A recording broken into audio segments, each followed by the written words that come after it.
प्यारे विद्यार्थियों, अज असी पाठ 11 प्रकाश, परछावें अते परावर्तन के बारे अध्ययन करांगे।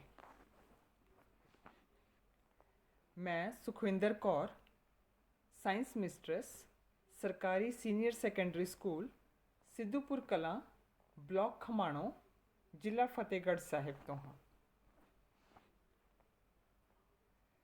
इस तो पहला तुसीं दीप्त ਅਤੇ ਅਦੀਪਤ ਵਸਤੂਆਂ ਦੇ ਬਾਰੇ ਪੜ੍ਹ ਚੁੱਕੇ ਹੋ। ਦੀਪਤ ਵਸਤੂਆਂ ਕੁਝ ਵਸਤੂਆਂ ਆਪ ਪ੍ਰਕਾਸ਼ ਦਿੰਦੀਆਂ ਹਨ, ਜਿਵੇਂ ਕਿ ਸੂਰਜ। ਅਜਿਹੀਆਂ ਵਸਤੂਆਂ ਨੂੰ ਦੀਪਤ ਵਸਤੂਆਂ ਕਿਹਾ ਜਾਂਦਾ ਹੈ। ਇਸੇ ਤਰ੍ਹਾਂ ਤੁਸੀਂ ਮੋਮਬੱਤੀ, ਟਾਰਚ ਦਾ ਬਲਬ ਆਦਿ ਇਹ ਵੀ ਦੇਖਦੇ ਹੋ। ਇਹ ਵੀ ਸੂਰਜ ਦੀ ਤਰ੍ਹਾਂ ਆਪ ਪ੍ਰਕਾਸ਼ ਦਿੰਦੇ ਹਨ। ਇਹਨਾਂ ਸਾਰੀਆਂ ਵਸਤੂਆਂ ਨੂੰ ਦੀਪਤ ਵਸਤੂਆਂ ਕਹਿੰਦੇ ਹਨ।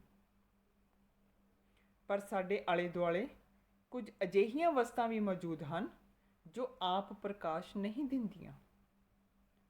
ਉਹਨਾਂ ਨੂੰ ਅਦੀਪਤ ਵਸਤੂਆਂ ਕਹਿੰਦੇ ਹਨ, ਜਿਵੇਂ ਕੁਰਸੀ, ਮੇਜ਼, ਕਿਤਾਬ ਆਦਿ।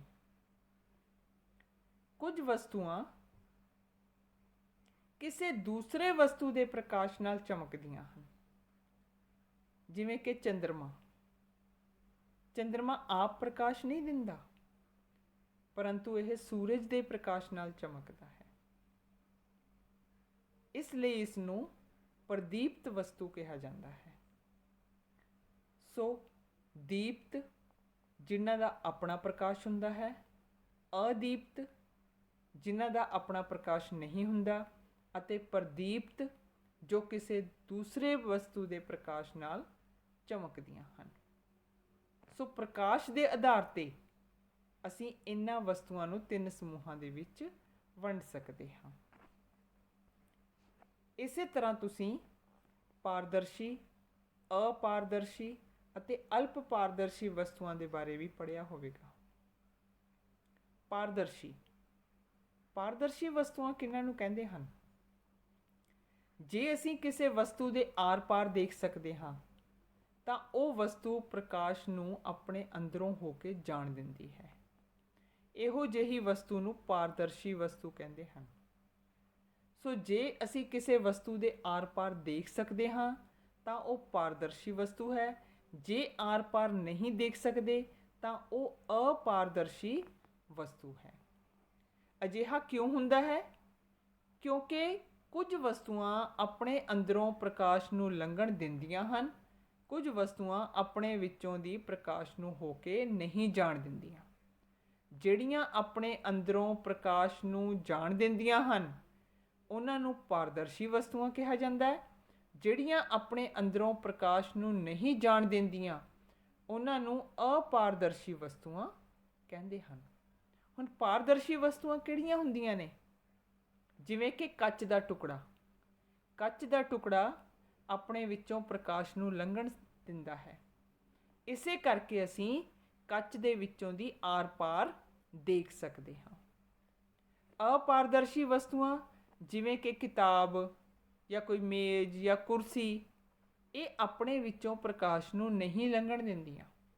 ਇਸ ਕਰਕੇ ਅਸੀਂ ਇਹਨਾਂ ਵਸਤੂਆਂ ਦੇ ਆਰ-ਪਾਰ ਨਹੀਂ ਦੇਖ ਸਕਦੇ। ਪਰ ਕੁਝ ਅਜਿਹੀਆਂ ਵਸਤੂਆਂ ਵੀ ਹੁੰਦੀਆਂ ਨੇ ਜਿਨ੍ਹਾਂ ਦੇ ਆਰ-ਪਾਰ ਅਸੀਂ ਦੇਖ ਸਕਦੇ ਹਾਂ, ਪਰ ਧੁੰਦਲਾ ਦਿਖਾਈ ਦਿੰਦਾ ਹੈ, ਸਪਸ਼ਟ ਨਹੀਂ ਦਿਖਾਈ ਦਿੰਦਾ। ਉਸ ਵਸਤੂ ਨੂੰ ਅਲਪ ਪਾਰਦਰਸ਼ੀ ਵਸਤੂ ਕਹਿੰਦੇ ਹਨ। ਉਦਾਹਰਣ ਦੇ ਤੌਰ 'ਤੇ ਟਰੇਸ ਪੇਪਰ, ਉਹਦੇ ਵਿੱਚੋਂ ਦੀ ਦਿਖਾਈ ਦਿੰਦਾ ਹੈ ਪਰ ਸਾਫ਼ ਨਹੀਂ ਦਿਖਾਈ ਦਿੰਦਾ। ਸੋ ਅਜਿਹੀਆਂ ਵਸਤੂਆਂ ਅਲਪ ਪਾਰਦਰਸ਼ੀ ਵਸਤੂਆਂ ਅਖਵਾਉਂਦੀਆਂ ਹਨ। ਸੋ ਕੋਈ ਵਸਤੂ ਆਪਣੇ ਵਿੱਚੋਂ ਪ੍ਰਕਾਸ਼ ਨੂੰ ਲੰਘਣ ਦਿੰਦੀ ਹੈ ਜਾਂ ਨਹੀਂ ਲੰਘਣ ਦਿੰਦੀ, ਅਜਿਹੇ ਉਸ ਦੇ ਆਧਾਰ 'ਤੇ ਵਸਤੂਆਂ ਨੂੰ 3 ਸਮੂਹਾਂ ਵਿੱਚ ਵੰਡ ਸਕਦੇ ਹਾਂ: ਪਾਰਦਰਸ਼ੀ, ਅਪਾਰਦਰਸ਼ੀ ਅਤੇ ਅਲਪ ਪਾਰਦਰਸ਼ੀ। ਅੱਜ ਅਸੀਂ ਸੂਈ ਛੇਕ ਕੈਮਰਾ ਦੇ ਬਾਰੇ ਅਧਿਐਨ ਕਰਾਂਗੇ। ਸੂਈ ਛੇਕ ਕੈਮਰਾ, ਇਹ ਚਿੱਤਰ ਤੁਸੀਂ ਆਪਣੀ ਕਿਤਾਬ ਦੇ ਵਿੱਚ ਵੇਖਿਆ ਹੋਵੇਗਾ। ਇਸ ਚਿੱਤਰ ਦੇ ਵਿੱਚ ਕੀ ਦਿਖਾਇਆ ਗਿਆ ਹੈ? ਆਇਤਾਕਾਰ ਬਕਸੇ ਦਿਖਾਈ ਦੇ ਰਹੇ ਹਨ ਸਾਨੂੰ। ਸੋ ਸੂਈ ਛੇਕ ਕੈਮਰਾ ਬਣਾਉਣ ਦੇ ਲਈ ਇਹਨਾਂ ਆਇਤਾਕਾਰ ਬਕਸਿਆਂ ਦੀ ਹੀ ਜ਼ਰੂਰਤ ਹੁੰਦੀ ਹੈ। ਸੋ ਗੱਤੇ ਦੇ ਅਸੀਂ ਆਇਤਾਕਾਰ ਬਕਸੇ ਲੈ ਲੈਣੇ ਨੇ, ਇੱਕ ਵੱਡਾ, ਦੂਸਰਾ ਥੋੜਾ ਜਿਹਾ ਛੋਟਾ। ਵੱਡੇ ਬਕਸੇ ਨੂੰ ਅਸੀਂ ਉਸ ਦਾ ਛੋਟਾ ਸਿਰਾ ਜਿਹੜਾ ਹੈ ਉਸ ਨੂੰ ਅਸੀਂ ਕੱਟ ਦੇਣਾ ਹੈ ਔਰ ਇਸ ਦੇ ਦੂਸਰੇ ਛੋਟੇ ਸਿਰੇ ਵਿੱਚ ਇੱਕ ਛੇਦ ਕਰਨਾ ਹੈ ਪ੍ਰਕਾਸ਼ ਦੇ ਅੰਦਰ ਆਉਣ ਵਾਸਤੇ। ਜਿਹੜਾ ਛੋਟਾ ਆਇਤਾਕਾਰ ਬਕਸਾ ਹੈ ਉਸ ਦਾ ਵੀ ਛੋਟਾ ਸਿਰਾ ਜੋ ਹੈ ਉਸ ਨੂੰ ਅਸੀਂ ਕੱਟ ਦੇਣਾ ਹੈ ਅਤੇ ਦੂਸਰਾ ਛੋਟਾ ਸਿਰਾ ਦੇ ਵਿੱਚ ਇੱਕ ਵਰਗਾਕਾਰ ਕੱਟ ਲਗਾਉਣਾ ਹੈ। ਇਸ ਵਰਗਾਕਾਰ ਕੱਟ ਦੇ ਉੱਪਰ ਟਰੇਸ ਪੇਪਰ ਚਿਪਕਾਣਾ ਹੈ ਜੋ ਕਿ ਇੱਕ ਪਰਦੇ ਦੀ ਤਰ੍ਹਾਂ ਜਾਂ ਸਕਰੀਨ ਦੀ ਤਰ੍ਹਾਂ ਕੰਮ ਕਰਦਾ ਹੈ। ਹੁਣ ਇਸ ਤੋਂ ਬਾਅਦ ਵੱਡੇ ਆਇਤਾਕਾਰ ਬਕਸੇ ਦੇ ਅੰਦਰ ਛੋਟੇ ਬਕਸੇ ਨੂੰ ਅੰਦਰ ਰੱਖਣਾ ਹੈ ਤਾਂ ਕਿ ਉਹ ਛੋਟਾ ਬਕਸਾ ਇਸ ਤਰ੍ਹਾਂ ਰੱਖਣਾ ਹੈ ਇਸ ਨੂੰ ਕਿ ਛੋਟਾ ਬਕਸਾ ਵੱਡੇ ਬਕਸੇ ਦੇ ਅੰਦਰ ਬਿਨਾਂ ਕਿਸੇ ਰੁਕਾਵਟ ਦੇ ਉਸ ਦੇ ਅੰਦਰ ਖਿਸਕ ਸਕੇ, ਅੱਗੇ ਪਿੱਛੇ ਕੀਤਾ ਜਾ ਸਕੇ। ਹੁਣ ਸਾਡਾ ਸੂਈ ਛੇਕ ਕੈਮਰਾ ਤਿਆਰ ਹੈ। ਅਸੀਂ ਬਾਹਰ ਲਿਜਾ ਕੇ ਇਸ ਦੇ ਨਾਲ ਦਰਖਤ ਜਾਂ ਹੋਰ ਬਿਲਡਿੰਗਸ ਜਾਂ ਕੋਈ ਹੋਰ ਕਿਸੇ ਵਸਤੂ ਦਾ ਪ੍ਰਤੀਬਿੰਬ ਟਰੇਸ ਪੇਪਰ ਦੇ ਉੱਪਰ ਪ੍ਰਾਪਤ ਕਰ ਸਕਦੇ ਹਾਂ। ਜਦੋਂ ਅਸੀਂ ਬਾਹਰ ਲਿਜਾ ਕੇ ਅਸੀਂ ਇਸ ਸਿਰੇ ਤੋਂ ਇਸ ਨੂੰ ਦੇਖਣ ਦੀ ਕੋਸ਼ਿਸ਼ ਕਰਦੇ ਹਾਂ ਤਾਂ ਛੋਟੇ ਜਿਹੇ ਛੇਦ ਵਿੱਚੋਂ ਪ੍ਰਕਾਸ਼ ਅੰਦਰ ਆਉਂਦਾ ਹੈ ਅਤੇ ਇੱਥੇ ਟਰੇਸ ਪੇਪਰ ਦੇ ਉੱਪਰ ਪ੍ਰਤੀਬਿੰਬ ਬਣਾਉਂਦਾ ਹੈ। ਵਸਤੂ ਦਾ ਪ੍ਰਤੀਬਿੰਬ ਸਾਨੂੰ ਟਰੇਸ ਪੇਪਰ ਦੇ ਉੱਪਰ ਨਜ਼ਰ ਆਉਂਦਾ ਹੈ। ਜੇ ਨਾ ਨਜ਼ਰ ਆਵੇ ਜਾਂ ਧੁੰਦਲਾ ਨਜ਼ਰ ਆਵੇ ਤਾਂ ਅਸੀਂ ਛੋਟੇ ਬਕਸੇ ਨੂੰ ਅੱਗੇ ਜਾਂ ਪਿੱਛੇ ਖਿਸਕਾ ਸਕਦੇ ਹਾਂ। ਉੱਥੇ ਅਸੀਂ ਰੱਖਣਾ ਹੈ ਜਿੱਥੇ ਕਿ ਬਿਲਕੁਲ ਸਾਫ਼ ਪ੍ਰਤੀਬਿੰਬ ਬਣ ਜਾਵੇ।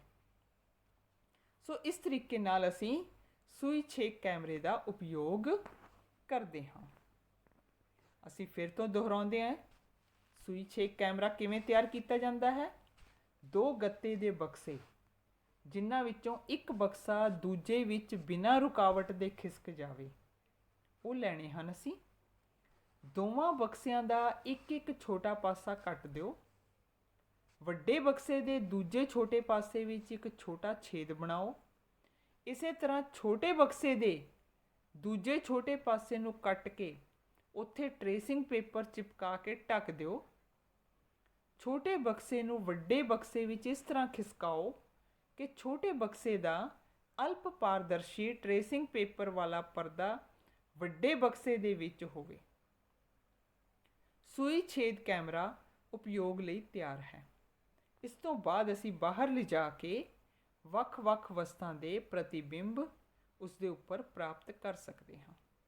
ਤੁਸੀਂ ਕੋਸ਼ਿਸ਼ ਕਰਨੀ ਹੈ ਬੇਟਾ, ਇਸੇ ਤਰ੍ਹਾਂ ਦਾ ਸੂਈ ਛੇਕ ਕੈਮਰਾ ਤਿਆਰ ਕਰਨਾ ਹੈ ਔਰ ਤੁਸੀਂ ਵਸਤਾਂ ਨੂੰ ਦੇਖਣ ਦੀ ਕੋਸ਼ਿਸ਼ ਕਰਨੀ ਹੈ। ਇੱਕ ਚੀਜ਼ ਤੁਹਾਨੂੰ ਮੈਂ ਹੋਰ ਦੱਸ ਦਿੰਦੀ ਹਾਂ ਕਿ ਕਈ ਵਾਰ ਸਾਨੂੰ ਜੇ ਆਇਤਾਕਾਰ ਗੱਤੇ ਦੇ ਬਕਸੇ ਨਾ ਵੀ ਮਿਲਣ ਤਾਂ ਅਸੀਂ ਚਾਰਟ ਨੂੰ ਜਾਂ ਕਿਸੇ ਮੋਟੇ ਕਾਗਜ਼ ਨੂੰ ਉਸ ਤਰੀਕੇ ਨਾਲ ਫੋਲਡ ਕਰਕੇ ਵੀ ਸੂਈ ਛੇਕ ਕੈਮਰਾ ਤਿਆਰ ਕਰ ਸਕਦੇ ਹਾਂ। ਚਾਰਟ ਪੇਪਰ ਤੋਂ ਵੀ ਤਿਆਰ ਕੀਤਾ ਜਾ ਸਕਦਾ ਹੈ। ਥੋੜ੍ਹਾ ਜਿਹਾ ਮੋਟਾ ਚਾਰਟ ਪੇਪਰ ਹੋਵੇ ਉਸ ਨੂੰ ਅਸੀਂ ਮੋੜ ਕੇ ਉਸ ਆਇਤਾਕਾਰ ਰੂਪ ਦੇ ਵਿੱਚ ਦੇ ਸਕਦੇ ਹਾਂ। ਇੱਕ ਆਇਤ ਦਾ ਰੂਪ ਦੇ ਕੇ ਤਾਂ ਉਸ ਤਰੀਕੇ ਨਾਲ ਵੀ ਇਸ ਨੂੰ ਸੂਈ ਛੇਕ ਕੈਮਰਾ ਤਿਆਰ ਕੀਤਾ ਜਾ ਸਕਦਾ ਹੈ। ਹੁਣ ਇਹ ਚਿੱਤਰ ਵੀ ਤੁਸੀਂ ਆਪਣੀ ਕਿਤਾਬ ਦੇ ਵਿੱਚ ਦੇਖਿਆ ਹੋਵੇਗਾ। ਇਸ ਚਿੱਤਰ ਵਿੱਚ ਕੀ ਨਜ਼ਰ ਆਉਂਦਾ ਹੈ? ਇਹ ਨਜ਼ਾਰਾ ਆਮ ਆਪਾਂ ਨੂੰ ਦੇਖਣ ਨੂੰ ਮਿਲ ਜਾਂਦਾ ਹੈ ਪਰ ਕਈ ਵਾਰ ਆਪਾਂ ਧਿਆਨ ਨਹੀਂ ਦਿੰਦੇ। ਸੜਕ ਦੇ ਉੱਤੇ ਕਿਸੇ ਦਰਖਤ ਦੇ ਹੇਠਾਂ ਇਹੋ ਜਿਹਾ ਨਜ਼ਾਰਾ ਦੇਖਣ ਨੂੰ ਮਿਲ ਜਾਂਦਾ ਹੈ ਜਿਸ ਦਿਨ ਪੂਰੀ ਧੁੱਪ ਨਿਕਲੀ ਹੋਵੇ। ਇਹ ਵੀ ਇੱਕ ਸੂਈ ਛੇਕ ਕੈਮਰਾ ਹੈ। ਇੱਕ ਕੁਦਰਤ ਦਾ ਸੂਈ ਛੇਕ ਕੈਮਰਾ ਹੈ। ਇੱਥੇ ਦਰਖਤ ਦੀਆਂ ਪੱਤੀਆਂ ਰਲ ਮਿਲ ਕੇ ਸੂਈ ਛੇਕ ਕੈਮਰੇ ਦੀ ਤਰ੍ਹਾਂ ਵਿਹਾਰ ਕਰਦੀਆਂ ਹਨ। ਜਦੋਂ ਪੱਤੀਆਂ ਦੇ ਵਿੱਚੋਂ ਦੀ ਪ੍ਰਕਾਸ਼ ਨੀਚੇ ਪਹੁੰਚਦਾ ਹੈ ਤਾਂ ਇੱਥੇ ਸੂਰਜ ਦਾ ਗੋਲ ਪ੍ਰਤੀਬਿੰਬ ਅਸੀਂ ਦੇਖ ਸਕਦੇ ਹਾਂ। ਆ ਚਾਨਣੀਆਂ ਆਕ੍ਰਿਤੀਆਂ, ਭਾਵੇਂ ਇਸ ਦੀਆਂ ਚਾਨਣ ਵਾਲੀਆਂ ਆਕ੍ਰਿਤੀਆਂ ਵੱਖ-ਵੱਖ ਆਕਾਰ ਦੀਆਂ ਹਨ, ਪਰ ਇਹਨਾਂ ਦੇ ਅੰਦਰ ਜੇ ਅਸੀਂ ਧਿਆਨ ਨਾਲ ਦੇਖਾਂਗੇ ਤਾਂ ਇੱਥੇ ਸੂਰਜ ਦੇ ਗੋਲ ਪ੍ਰਤੀਬਿੰਬ ਸਾਨੂੰ ਨਜ਼ਰ ਆਉਣਗੇ। ਇਹ ਕੁਦਰਤ ਦਾ ਸੂਰਜ ਛੇਕ ਕੈਮਰਾ ਹੈ ਜਾਂ ਕੁਦਰਤੀ ਸੂਈ ਛੇਕ ਕੈਮਰਾ ਹੈ। ਆਪਾਂ ਫਿਰ ਤੋਂ ਦੁਹਰਾਉਂਦੇ ਹਾਂ। ਜਦੋਂ ਅਸੀਂ ਕਿਸੇ ਦਰਖਤ ਦੇ ਥੱਲਿਓਂ ਲੰਘਦੇ ਹਾਂ ਜਿਸ ਵਿੱਚ ਬਹੁਤ ਸਾਰੀਆਂ ਪੱਤੀਆਂ ਹੁੰਦੀਆਂ ਹਨ, ਤਦ ਸਾਨੂੰ ਉਸ ਦਰਖਤ ਦੇ ਥੱਲੇ ਸੂਰਜ ਦੇ ਪ੍ਰਕਾਸ਼ ਦੇ ਧੱਬੇ ਦਿਖਾਈ ਦਿੰਦੇ ਹਨ। ਅਸਲ ਵਿੱਚ ਇਹ ਸੂਰਜ ਦੇ ਸੂਈ ਛੇਦ ਪ੍ਰਤੀਬਿੰਬ ਹੁੰਦੇ ਹਨ। ਪੱਤੀਆਂ ਦੇ ਵਿਚਕਾਰਲਾ ਖਾਲੀ ਥਾਂ ਸੂਈ ਛੇਕ ਦੀ ਤਰ੍ਹਾਂ ਵਿਵਹਾਰ ਕਰਦਾ ਹੈ। ਇਹ ਖਾਲੀ ਥਾਵਾਂ ਵੱਖ-ਵੱਖ ਤਰ੍ਹਾਂ ਦੀਆਂ ਅਨਿਯਮਿਤ ਆਕ੍ਰਿਤੀਆਂ ਹੋ ਸਕਦੀਆਂ ਹਨ, ਪਰੰਤੂ ਅਸੀਂ ਸੂਰਜ ਦੇ ਗੋਲਾਕਾਰ ਪ੍ਰਤੀਬਿੰਬ ਹੀ ਦੇਖ ਸਕਦੇ ਹਾਂ। ਸੋ ਇਹ ਇੱਕ ਤਰ੍ਹਾਂ ਦਾ ਕੁਦਰਤੀ ਸੂਈ ਛੇਕ ਕੈਮਰਾ ਹੈ। ਹੁਣ ਇਸ ਚਿੱਤਰ ਨੂੰ ਧਿਆਨ ਨਾਲ ਦੇਖੋ। ਇਸ ਚਿੱਤਰ ਵਿੱਚ ਕੀ ਨਜ਼ਰ ਆ ਰਿਹਾ ਹੈ? ਇਸ ਵਿੱਚ ਅਸੀਂ ਦੇਖਦੇ ਹਾਂ ਕਿ ਦੋ ਬੱਚੇ ਹਨ। ਦੋਨਾਂ ਨੇ ਹੱਥ ਵਿੱਚ ਪਾਈਪ ਫੜੀ ਹੋਈ ਹੈ ਅਤੇ ਉਸ ਦੇ ਨਾਲ ਉਹ ਮੋਮਬੱਤੀ ਦੇ ਪ੍ਰਕਾਸ਼ ਨੂੰ ਦੇਖਣ ਦੀ ਕੋਸ਼ਿਸ਼ ਕਰ ਰਹੇ ਹਨ। ਪਹਿਲਾ ਵਿਦਿਆਰਥੀ ਏ ਸਿੱਧੀ ਪਾਈਪ ਉਸਨੇ ਲਈ ਹੋਈ ਹੈ ਤੇ ਉਸ ਦੇ ਵਿੱਚੋਂ ਉਹ ਮੋਮਬੱਤੀ ਦਾ ਪ੍ਰਕਾਸ਼ ਦੇਖਣ ਦੀ ਕੋਸ਼ਿਸ਼ ਕਰ ਰਿਹਾ ਹੈ। ਦੂਸਰਾ ਵਿਦਿਆਰਥੀ ਬੀ ਉਸਨੇ ਮੁੜੀ ਹੋਈ ਪਾਈਪ ਲਈ ਹੋਈ ਹੈ ਅਤੇ ਉਸ ਵਿੱਚੋਂ ਉਹ ਮੋਮਬੱਤੀ ਦਾ ਪ੍ਰਕਾਸ਼ ਦੇਖਣ ਦੀ ਕੋਸ਼ਿਸ਼ ਕਰ ਰਿਹਾ ਹੈ। ਤੁਹਾਨੂੰ ਕੀ ਲੱਗਦਾ ਹੈ ਕਿ ਇਹ ਦੋਨੋਂ ਮੋਮਬੱਤੀ ਦੇ ਪ੍ਰਕਾਸ਼ ਨੂੰ ਦੇਖ ਸਕਣਗੇ? ਜਿਸਨੇ ਸਿੱਧੀ ਪਾਈਪ ਲਈ ਹੋਈ ਹੈ ਉਹ ਮੋਮਬੱਤੀ ਦੇ ਪ੍ਰਕਾਸ਼ ਨੂੰ ਦੇਖ ਸਕੇਗਾ। ਬੀ ਵਿਦਿਆਰਥੀ ਮੁੜੀ ਹੋਈ ਪਾਈਪ ਵਿੱਚੋਂ ਦੀ ਮੋਮਬੱਤੀ ਦੇ ਪ੍ਰਕਾਸ਼ ਨੂੰ ਨਹੀਂ ਦੇਖ ਸਕਦਾ। ਇਹ ਤੁਸੀਂ ਆਪ ਵੀ ਕਰਕੇ ਦੇਖ ਸਕਦੇ ਹੋ। ਇਹ ਕਿਰਿਆ ਆਮ ਘਰਾਂ ਦੇ ਵਿੱਚ ਸਾਨੂੰ ਸਿੱਧੀ ਪਾਈਪ ਤੇ ਮੁੜੀ ਹੋਈ ਪਾਈਪ ਮਿਲ ਜਾਂਦੀਆਂ ਨੇ। ਉਹਦੇ ਨਾਲ ਅਸੀਂ ਮੋਮਬੱਤੀ ਦਾ ਪ੍ਰਕਾਸ਼ ਨਾ ਸਹੀ ਹੋਰ ਵੀ ਕੋਈ ਵਸਤੂ ਦੇਖ ਸਕਦੇ ਹਾਂ। ਸਾਹਮਣੇ ਪਈਆਂ ਹੋਰ ਕੋਈ ਵਸਤੂਆਂ ਨੂੰ ਦੇਖਣ ਦੀ ਅਸੀਂ ਕੋਸ਼ਿਸ਼ ਕਰਾਂਗੇ ਤਾਂ ਸਿੱਧੀ ਪਾਈਪ ਵਿੱਚੋਂ ਅਸੀਂ ਦੇਖਾਂਗੇ ਸਾਨੂੰ ਦਿਖਾਈ ਦਿੰਦਾ ਹੈ, ਪਰ ਮੁੜੀ ਹੋਈ ਪਾਈਪ ਵਿੱਚੋਂ ਸਾਨੂੰ ਕੁਝ ਵੀ ਦਿਖਾਈ ਨਹੀਂ ਦਿੰਦਾ। ਕਾਰਨ ਕੀ ਹੈ? ਕਿਉਂਕਿ ਕੋਈ ਵੀ ਵਸਤੂ ਸਾਨੂੰ ਉਦੋਂ ਹੀ ਦਿਖਾਈ ਦਿੰਦੀ ਹੈ ਜਦੋਂ ਪ੍ਰਕਾਸ਼ ਸਾਡੀਆਂ ਅੱਖਾਂ ਤੱਕ ਪਹੁੰਚੇ। ਇਸ ਚਿੱਤਰ ਵਿੱਚ ਵੀ ਇਹੀ ਹੈ। ਮੋਮਬੱਤੀ ਦਾ ਪ੍ਰਕਾਸ਼ ਸਿੱਧੀ ਪਾਈਪ ਰਾਹੀਂ ਜਾਂਦਾ ਹੋਇਆ ਇਸ ਬੱਚੇ ਦੀ ਅੱਖ ਤੱਕ ਪਹੁੰਚਦਾ ਹੈ ਤਾਂ ਉਸ ਨੂੰ ਮੋਮਬੱਤੀ ਦਾ ਪ੍ਰਕਾਸ਼ ਦਿਖਾਈ ਦਿੰਦਾ ਹੈ। ਇਸ ਬੱਚੇ ਨੂੰ ਮੋਮਬੱਤੀ ਦਾ ਪ੍ਰਕਾਸ਼ ਨਹੀਂ ਦਿਖਾਈ ਦਿੰਦਾ ਕਿਉਂਕਿ ਇੱਥੋਂ ਪ੍ਰਕਾਸ਼ ਸਿੱਧਾ ਜਾਂਦਾ ਹੈ ਅਤੇ ਪਾਈਪ ਨਾਲ ਟਕਰਾ ਕੇ ਰੁਕ ਜਾਂਦਾ ਹੈ। ਇੱਥੋਂ ਮੁੜਦਾ ਹੈ ਪਰੰਤੂ ਉਹ ਇੱਥੇ ਨੂੰ ਮੁੜ ਜਾਂਦਾ ਹੈ। ਉਹ ਬੱਚੇ ਦੀ ਅੱਖ ਤੱਕ ਨਹੀਂ ਪਹੁੰਚਦਾ। ਇਸ ਕਰਕੇ ਉਸ ਨੂੰ ਇਹ ਪ੍ਰਕਾਸ਼ ਦਿਖਾਈ ਨਹੀਂ ਦਿੰਦਾ। ਸੋ ਤੁਸੀਂ ਵੀ ਜੇਕਰ ਕੋਸ਼ਿਸ਼ ਕਰੋਗੇ ਇਸ ਤਰ੍ਹਾਂ ਦੀਆਂ ਦੋ ਪਾਈਪਾਂ ਲੈ ਕੇ, ਤੁਸੀਂ ਦੇਖੋਗੇ ਕਿ ਸਿੱਧੀ ਪਾਈਪ ਵਿੱਚੋਂ ਦੀ ਸਾਨੂੰ ਪ੍ਰਕਾਸ਼ ਦਿਖਾਈ ਦਿੰਦਾ ਹੈ, ਪਰੰਤੂ ਮੁੜੀ ਹੋਈ ਪਾਈਪ ਵਿੱਚੋਂ ਸਾਨੂੰ ਮੋਮਬੱਤੀ ਦਾ ਪ੍ਰਕਾਸ਼ ਜਾਂ ਕੋਈ ਹੋਰ ਵਸਤੂ ਵੀ ਜੇ ਅਸੀਂ ਦੇਖਣਾ ਚਾਹੀਏ ਤਾਂ ਨਹੀਂ ਦਿਖਾਈ ਦਿੰਦੀ ਹੈਗੀ। ਸੋ ਇਸ ਦਾ ਕੀ ਨਤੀਜਾ ਨਿਕਲਦਾ ਹੈ ਜਾਂ ਇਸ ਦਾ ਕਾਰਨ ਕੀ ਹੈ? ਇਸ ਦਾ ਨਤੀਜਾ ਇਹ ਨਿਕਲਦਾ ਹੈ ਕਿ ਪ੍ਰਕਾਸ਼ ਜੋ ਹੈ ਹਮੇਸ਼ਾ ਸਿੱਧੀ ਰੇਖਾ ਵਿੱਚ ਚੱਲਦਾ ਹੈ ਔਰ ਇਹੀ ਇਸ ਦਾ ਕਾਰਨ ਵੀ ਹੈ। ਪ੍ਰਕਾਸ਼ ਕਿਉਂਕਿ ਸਿੱਧੀ ਰੇਖਾ ਵਿੱਚ ਜਾਂਦਾ ਹੈ, ਸਿੱਧੀ ਸਰਲ ਰੇਖਾ ਵਿੱਚ ਗਤੀ ਕਰਦਾ ਹੈ, ਇਸੇ ਕਰਕੇ ਉਹ ਇਸ ਬੱਚੇ ਦੀਆਂ ਅੱਖਾਂ ਤੱਕ ਨਹੀਂ ਪਹੁੰਚ ਪਾਉਂਦਾ ਜਿਸਨੇ ਮੁੜੀ ਹੋਈ ਪਾਈਪ ਲਈ ਹੈ, ਪਰ ਉਸ ਬੱਚੇ ਦੀਆਂ ਅੱਖਾਂ ਤੱਕ ਪਹੁੰਚ ਪਾਉਂਦਾ ਹੈ ਜਿਸਨੇ ਸਿੱਧੀ ਪਾਈਪ ਫੜੀ ਹੋਈ ਹੈ। ਸੋ ਇਸ ਤੋਂ ਸਾਨੂੰ ਕੀ ਜਾਣਕਾਰੀ ਮਿਲਦੀ ਹੈ? ਇਸ ਤੋਂ ਸਾਨੂੰ ਇਹ ਜਾਣਕਾਰੀ ਮਿਲਦੀ ਹੈ ਕਿ ਪ੍ਰਕਾਸ਼ ਹਮੇਸ਼ਾ ਸਿੱਧੀ ਸਰਲ ਰੇਖਾ ਵਿੱਚ ਗਤੀ ਕਰਦਾ ਹੈ। ਹੁਣ ਇਸ ਚਿੱਤਰ ਨੂੰ ਧਿਆਨ ਨਾਲ ਦੇਖੋ। ਇਸ ਚਿੱਤਰ ਵਿੱਚ ਕੀ ਦਿਖਾਈ ਦਿੰਦਾ ਹੈ? ਇਸ ਚਿੱਤਰ ਵਿੱਚ ਵੀ 3 ਵਿਦਿਆਰਥੀ ਸਾਨੂੰ ਦਿਖਾਈ ਦੇ ਰਹੇ ਹਨ।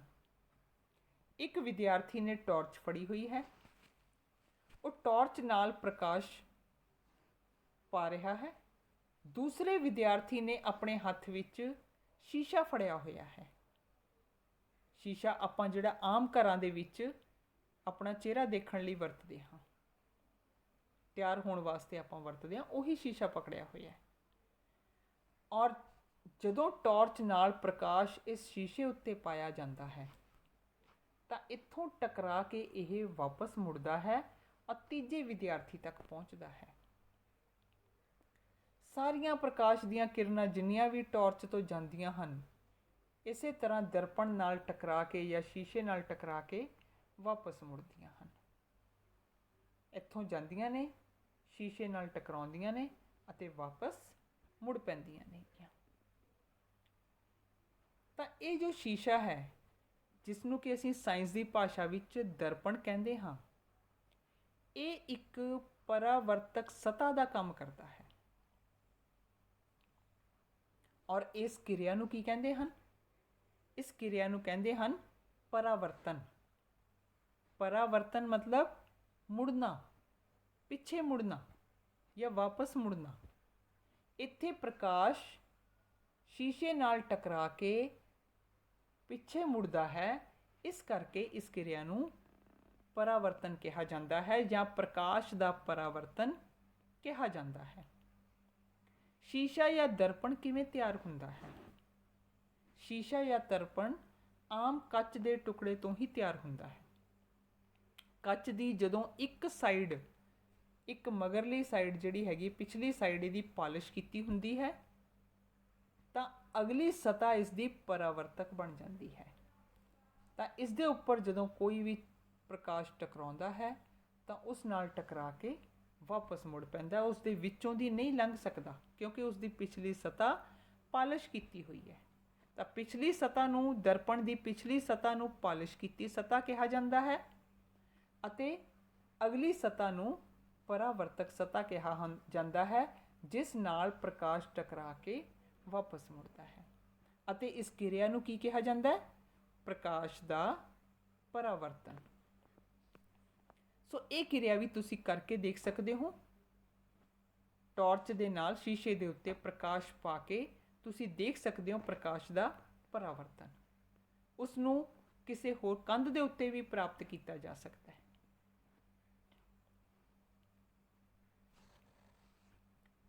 ਇਸ ਕਿਰਿਆ ਨੂੰ ਦੁਬਾਰਾ ਅਸੀਂ ਪੜ੍ਹਦੇ ਹਾਂ।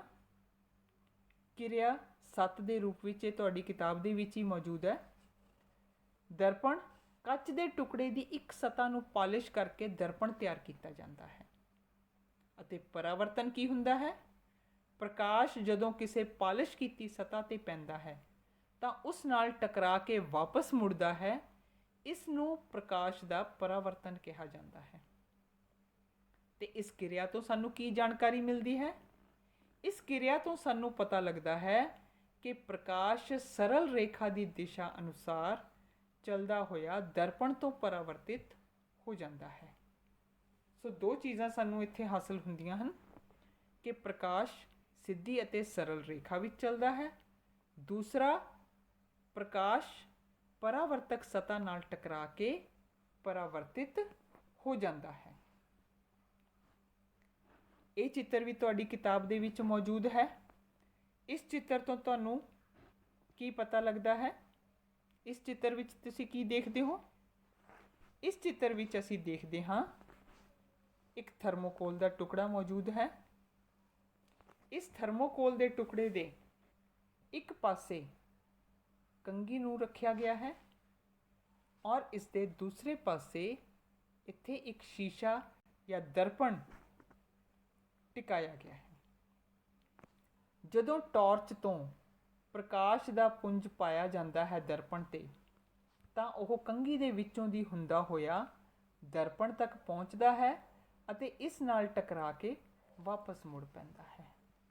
ਸਾਰੀਆਂ ਪ੍ਰਕਾਸ਼ ਦੀਆਂ ਕਿਰਨਾਂ ਇਸੇ ਤਰ੍ਹਾਂ ਦਰਪਣ ਨਾਲ ਟਕਰਾ ਕੇ ਵਾਪਸ ਮੁੜਦੀਆਂ ਹਨ। ਇਹ ਵੀ ਪ੍ਰਕਾਸ਼ ਦਾ ਪਰਾਵਰਤਨ ਹੀ ਹੈ। ਇਸ ਤੋਂ ਵੀ ਸਾਨੂੰ ਇਹੀ ਪਤਾ ਲੱਗਦਾ ਹੈ ਕਿ ਪ੍ਰਕਾਸ਼ ਸਰਲ ਰੇਖਾ ਵਿੱਚ ਚੱਲਦਾ ਹੈ ਅਤੇ ਦਰਪਣ ਤੋਂ ਪਰਾਵਰਤਿਤ ਹੁੰਦਾ ਹੈ। ਦਰਪਣ ਤੋਂ ਪਰਾਵਰਤਿਤ ਹੁੰਦਾ ਹੋਇਆ ਪ੍ਰਕਾਸ਼ ਨਜ਼ਰ ਆਉਂਦਾ ਹੈ ਇੱਥੇ ਸਾਨੂੰ। ਸੋ ਇਸ ਤੋਂ ਵੀ ਅਸੀਂ ਦੋ ਹੀ ਨਤੀਜੇ ਕੱਢ ਸਕਦੇ ਹਾਂ ਕਿ ਪ੍ਰਕਾਸ਼ ਸਿੱਧੀ ਰੇਖਾ ਵਿੱਚ ਵੀ ਚੱਲਦਾ ਹੈ ਅਤੇ ਪ੍ਰਕਾਸ਼ ਜੋ ਹੈ ਪਰਾਵਰਤਿਤ ਵੀ ਹੁੰਦਾ ਹੈ। ਇਸ ਕਿਰਿਆ ਨੂੰ ਅਸੀਂ ਦੁਬਾਰਾ ਦੇਖਦੇ ਹਾਂ। ਇਸ ਕਿਰਿਆ ਤੋਂ ਸਾਨੂੰ ਪਤਾ ਲੱਗਦਾ ਹੈ, ਦੋ ਪੁਆਇੰਟ ਪਤਾ ਲੱਗਦੇ ਨੇ। ਪ੍ਰਕਾਸ਼ ਸਿੱਧੀ ਰੇਖਾ ਵਿੱਚ ਚੱਲਦਾ ਹੈ ਅਤੇ ਇਹ ਦਰਪਣ ਨਾਲ ਟਕਰਾ ਕੇ ਸਿੱਧੀ ਰੇਖਾ ਵਿੱਚ ਹੀ ਵਾਪਸ ਮੁੜਦਾ ਹੈ। ਇਸ ਨੂੰ ਪ੍ਰਕਾਸ਼ ਦਾ ਪਰਾਵਰਤਨ ਕਿਹਾ ਜਾਂਦਾ ਹੈ। ਸੋ ਬੇਟਾ, ਇਹ ਕਿਰਿਆ ਨੰਬਰ 8 ਤੁਹਾਡੀ ਕਿਤਾਬ ਵਿੱਚ ਵੀ ਮੌਜੂਦ ਹੈ। ਇਸ ਨੂੰ ਤੁਸੀਂ ਵੀ ਕਰਕੇ ਦੇਖਣਾ ਹੈ। ਇਸ ਦੇ ਲਈ ਬਸ ਸਾਨੂੰ ਜ਼ਿਆਦਾ ਵਸਤਾਂ ਦੀ ਲੋੜ ਨਹੀਂ ਹੈ। ਇੱਕ ਟਾਰਚ ਚਾਹੀਦੀ ਹੈ, ਇੱਕ ਕੰਘੀ ਚਾਹੀਦੀ ਹੈ ਅਤੇ ਇੱਕ ਦਰਪਣ ਚਾਹੀਦਾ ਹੈ। ਇਸ ਨੂੰ ਕਿਸੇ ਥਰਮੋਕੋਲ ਦੇ ਟੁਕੜੇ 'ਤੇ ਟਿਕਾਇਆ ਜਾ ਸਕਦਾ ਹੈ ਜਾਂ ਕੋਈ ਹੋਰ ਐਸੀ ਸਤ੍ਹਾ ਲਈ ਜਾ ਸਕਦੀ ਹੈ ਜਿਸ 'ਤੇ ਅਸੀਂ ਕੰਘੀ ਅਤੇ ਦਰਪਣ ਨੂੰ ਫਸਾ ਸਕੀਏ ਅਤੇ ਪ੍ਰਕਾਸ਼ ਦਾ ਪਰਾਵਰਤਨ ਸਾਫ਼ ਤਰੀਕੇ ਨਾਲ ਦੇਖ ਸਕੀਏ। ਇਹ ਕਿਰਿਆ ਵੀ ਤੁਸੀਂ ਕਰਕੇ ਦੇਖਣੀ ਹੈ। ਤੁਸੀਂ ਆਪ ਕਰ ਸਕਦੇ ਹੋ। ਜਦੋਂ ਅਸੀਂ ਅਜਿਹੀਆਂ ਛੋਟੀਆਂ-ਛੋਟੀਆਂ ਕਿਰਿਆਵਾਂ ਕਰਦੇ ਹਾਂ ਫਿਰ ਹੀ ਸਾਨੂੰ ਇਹਨਾਂ ਬਾਰੇ ਜਾਣਕਾਰੀ ਹਾਸਲ ਹੁੰਦੀ ਹੈ। ਕਿਰਿਆ ਨੰਬਰ 7 ਜਿਹੜੀ ਸੀਗੀ, ਇਹ ਵੀ ਤੁਸੀਂ ਆਪ ਕਰਕੇ ਦੇਖਣੀ ਹੈ। ਇਸ ਦੇ ਲਈ ਵੀ ਕੋਈ ਬਹੁਤੀਆਂ ਚੀਜ਼ਾਂ ਨਹੀਂ ਚਾਹੀਦੀਆਂ। ਇੱਕ ਟਾਰਚ ਅਤੇ ਇੱਕ ਦਰਪਣ ਹੀ ਚਾਹੀਦਾ ਹੈ। ਸੋ ਇੱਥੇ ਵੀ ਅਸੀਂ ਪ੍ਰਕਾਸ਼ ਦਾ ਪਰਾਵਰਤਨ ਅਤੇ ਪ੍ਰਕਾਸ਼ ਦਾ ਸਿੱਧਾ ਚੱਲਣ ਵਾਲਾ ਸੁਭਾਅ ਜਿਹੜਾ ਹੈਗਾ ਉਸ ਦੇ ਬਾਰੇ ਜਾਣਕਾਰੀ ਹਾਸਲ ਕਰ ਸਕਦੇ ਹਾਂ। ਆਹ ਕਿਰਿਆ ਜਿਸ ਦੇ ਵਿੱਚ ਕਿ ਦੋ ਪਾਈਪਾਂ ਚਾਹੀਦੀਆਂ ਹਨ ਅਤੇ ਇੱਕ ਮੋਮਬੱਤੀ ਚਾਹੀਦੀ ਹੈ। ਮੋਮਬੱਤੀ ਨਾ ਵੀ ਹੋਵੇ ਤਾਂ ਕੋਈ ਹੋਰ ਵਸਤੂ ਵੀ ਦੇਖੀ ਜਾ ਸਕਦੀ ਹੈ। ਬਸ ਦੋ ਚੀਜ਼ਾਂ ਜ਼ਰੂਰੀ ਨੇ, ਇੱਕ ਸਿੱਧੀ ਪਾਈਪ ਅਤੇ ਇੱਕ ਮੁੜੀ ਹੋਈ ਪਾਈਪ। ਇਹਨਾਂ ਦੇ ਰਾਹੀਂ ਅਸੀਂ ਕਿਸੇ ਵਸਤੂ ਨੂੰ ਦੇਖਣਾ ਹੈ। ਸੋ ਇਹ ਕਿਰਿਆ ਵੀ ਤੁਸੀਂ ਜ਼ਰੂਰ ਕਰਕੇ ਦੇਖਣੀ ਹੈ। ਕੋਈ ਜ਼ਿਆਦਾ ਮੁਸ਼ਕਿਲ ਕਿਰਿਆ ਨਹੀਂ ਹੈ, ਸੌਖੀ ਹੀ ਹੈ। ਕੁਦਰਤੀ ਸੂਈ ਛੇਕ ਕੈਮਰਾ, ਜਿਹੜਾ ਕਿ ਆਪਾਂ ਸੜਕ 'ਤੇ ਚੱਲਦੇ ਹੋਏ ਆਪਾਂ ਨੂੰ ਇਹ ਨਜ਼ਾਰਾ ਦੇਖਣ ਨੂੰ ਮਿਲਦਾ ਹੈ। ਉਮੀਦ ਕਰਦੀ ਹਾਂ ਕਿ ਤੁਸੀਂ ਜਦੋਂ ਹੁਣ ਜਾਓਗੇ ਬਾਹਰ ਤਾਂ ਉੱਥੇ ਧੁੱਪ ਦੇ ਵਿੱਚ ਇਸ ਕੁਦਰਤੀ ਸੂਈ ਛੇਦ ਕੈਮਰੇ ਨੂੰ ਜ਼ਰੂਰ ਦੇਖੋਗੇ। ਦਰਖਤਾਂ ਦੇ ਨੀਚੇ ਜਾ ਕੇ ਸੂਰਜ ਦੇ ਗੋਲ ਪ੍ਰਤੀਬਿੰਬ ਇਸ ਛੋਟੇ-ਛੋਟੇ ਚਾਨਣ ਦੇ ਧੱਬਿਆਂ ਦੇ ਵਿੱਚ ਜ਼ਰੂਰ ਦੇਖੋਗੇ। ਔਰ ਸੂਈ ਛੇਕ ਕੈਮਰਾ ਜਿਹੜਾ ਕਿ ਅਸੀਂ ਗੱਤੇ ਦੇ ਬਕਸਿਆਂ ਤੋਂ ਤਿਆਰ ਕੀਤਾ ਸੀ, ਇਹ ਵੀ ਤੁਸੀਂ ਜ਼ਰੂਰ ਤਿਆਰ ਕਰਕੇ ਦੇਖਿਓ, ਕਿਉਂਕਿ ਜਦ ਤੱਕ ਅਸੀਂ ਇਹ ਕਿਰਿਆਵਾਂ ਨਹੀਂ ਕਰਾਂਗੇ ਤਦ ਤੱਕ ਸਾਨੂੰ ਇਹਨਾਂ ਦੀ ਪੂਰੀ ਤਰ੍ਹਾਂ ਸਮਝ ਨਹੀਂ ਆਏਗੀ। ਔਰ ਇਹ ਸੂਈ ਛੇਕ ਕੈਮਰਾ ਜਿਹੜਾ ਕਿ ਅਸੀਂ ਗੱਤੇ ਦੇ ਬਕਸਿਆਂ ਤੋਂ ਬਣਾਉਂਦੇ ਹਾਂ, ਇਸ ਦੇ ਵਿੱਚ ਜਦੋਂ ਅਸੀਂ ਵੱਖ-ਵੱਖ ਪ੍ਰਤੀਬਿੰਬ ਪ੍ਰਾਪਤ ਕਰਦੇ ਹਾਂ ਟਰੇਸਿੰਗ ਪੇਪਰ ਦੇ ਉੱਤੇ ਤਾਂ ਉਹ ਬੜੇ ਸੋਹਣੇ ਲੱਗਦੇ ਨੇ। ਔਰ ਤੁਸੀਂ ਇੱਕ ਹੋਰ ਚੀਜ਼ ਵੱਲ ਵੀ ਧਿਆਨ ਦੇਣਾ ਹੈ ਕਿ ਜਿਹੜਾ ਤੁਸੀਂ ਇੱਥੇ ਟਰੇਸਿੰਗ ਪੇਪਰ 'ਤੇ ਪ੍ਰਤੀਬਿੰਬ ਪ੍ਰਾਪਤ ਕਰੋਗੇ, ਮੰਨ ਲਓ ਕਿਸੇ ਦਰਖਤ ਦਾ ਪ੍ਰਤੀਬਿੰਬ ਪ੍ਰਾਪਤ ਕਰਦੇ ਹੋ ਤਾਂ ਤੁਸੀਂ ਧਿਆਨ ਨਾਲ ਦੇਖਿਓ ਕਿ ਉਹ ਪ੍ਰਤੀਬਿੰਬ ਜਿਹੜਾ ਹੈ ਸਿੱਧਾ ਹੈ ਕਿ ਉਲਟਾ ਹੈ। ਉਹ ਦਰਖਤ ਸਿੱਧਾ ਹੀ ਨਜ਼ਰ ਆਉਂਦਾ ਹੈ ਜਿਸ ਤਰ੍ਹਾਂ ਬਾਹਰ ਸੜਕ 'ਤੇ ਹੈ, ਜਾਂ ਇਹਦੇ ਵਿੱਚ ਉਲਟਾ ਨਜ਼ਰ ਆਉਂਦਾ ਹੈ। ਇਹ ਵੀ ਤੁਸੀਂ ਜ਼ਰੂਰ ਧਿਆਨ ਦਿਓ, ਕਿਉਂਕਿ ਆਮ ਤੌਰ 'ਤੇ ਆਪਾਂ ਛੋਟੀਆਂ-ਛੋਟੀਆਂ ਜਿਹੜੀਆਂ ਬਰੀਕੀਆਂ ਨੇ ਉਹਨਾਂ ਵੱਲ ਧਿਆਨ ਨਹੀਂ ਦਿੰਦੇ। ਸੋ ਮੈਂ ਉਮੀਦ ਕਰਦੀ ਹਾਂ ਕਿ ਤੁਸੀਂ ਇਹ ਸਾਰੀਆਂ ਕਿਰਿਆਵਾਂ ਕਰਕੇ ਦੇਖੋਗੇ। ਔਰ ਇੱਕ ਤੁਹਾਨੂੰ ਮੈਂ ਸਵਾਲ ਵੀ ਦਿੰਦੀ ਹਾਂ ਜਿਸ 'ਤੇ ਤੁਸੀਂ ਵਿਚਾਰ ਵੀ ਕਰਨਾ ਹੈ। ਔਰ ਜੇ ਨਾ ਪਤਾ ਲੱਗੇ ਤਾਂ ਗਰੁੱਪ ਦੇ ਵਿੱਚ ਪਾ ਕੇ ਆਪਣੇ ਸਾਥੀਆਂ ਨੂੰ ਪੁੱਛਣਾ ਹੈ ਜਾਂ ਆਪਣੇ ਅਧਿਆਪਕ ਨੂੰ ਵੀ ਪੁੱਛਣਾ ਹੈ। ਉਹ ਹੈ ਕਿ ਪ੍ਰਤੀਬਿੰਬ ਅਤੇ ਪਰਛਾਵੇਂ ਵਿੱਚ ਕੀ ਅੰਤਰ ਹੈ? ਕਿਆ ਇਹ ਇੱਕੋ ਜਿਹੇ ਹੁੰਦੇ ਨੇ? ਕਿਆ ਪ੍ਰਤੀਬਿੰਬ ਉਹੀ ਹੁੰਦਾ ਜੋ ਪਰਛਾਵਾਂ ਹੁੰਦਾ ਹੈ, ਜਾਂ ਇਹਨਾਂ ਦੋਨਾਂ ਵਿੱਚ ਕੋਈ ਅੰਤਰ ਹੈ? ਜੇ ਅੰਤਰ ਹੈ ਤਾਂ ਕੀ ਅੰਤਰ ਹੈ? ਉਮੀਦ ਹੈ ਕਿ ਤੁਸੀਂ ਇਸ ਸਵਾਲ 'ਤੇ ਵਿਚਾਰ ਵੀ ਜ਼ਰੂਰ ਕਰੋਗੇ। ਔਰ ਕੋਸ਼ਿਸ਼ ਕਰੋਗੇ ਇਸ ਦਾ ਜਵਾਬ ਸੋਚਣ ਦੀ। ਜੇ ਨਾ ਪਤਾ ਲੱਗੇ ਤਾਂ ਆਪਣੇ ਅਧਿਆਪਕ ਨੂੰ ਪੁੱਛਿਓ, ਆਪਣੇ ਸਾਥੀਆਂ ਨੂੰ ਪੁੱਛਿਓ।